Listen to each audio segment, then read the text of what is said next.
விஜய் அரசியலுக்குள் வந்த பின்னால் ரசிகர்கள் அதிகம் பார்க்காத ஒரு அமைதியான கதை இருக்கிறது. பல ஆண்டுகளாக அவர் மக்கள் கூட்டத்தை கண்டார்.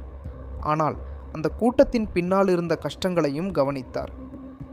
வேலை இல்லாமல் அலையும் இளைஞர்கள், கல்விக்காக போராடும் மாணவர்கள், உதவி கேட்டு காத்திருந்த குடும்பங்கள். திரையில் வெற்றி உச்சத்தில் இருந்த போதும் விஜயின் மனதில் ஒரு கேள்வி இருந்ததாக ரசிகர்கள் நம்புகிறார்கள். மக்கள் எனக்கு இவ்வளவு அன்பு தருகிறார்கள், நான் அவர்களுக்கு என்ன திருப்பி கொடுக்கப் போகிறேன்? அதற்கு பிறகுதான் அவரது பேச்சுகள் மாற ஆரம்பித்தது. விழாக்களில் சிரித்து கொண்டிருந்த நடிகர் மெதுவாக சமூகத்தை பற்றி பேச ஆரம்பித்தார்.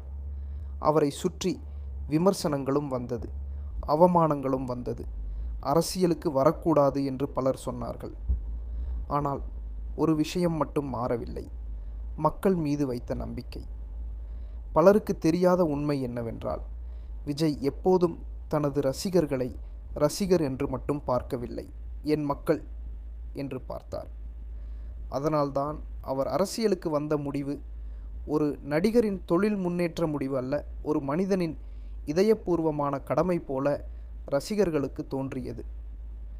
திரையில் வசனம் பேசுவது எளிது, ஆனால் மக்களின் வலியை மனதில் வைத்து வாழ்க்கையை மாற்ற முயற்சிப்பதுதான் உண்மையான துணிவு.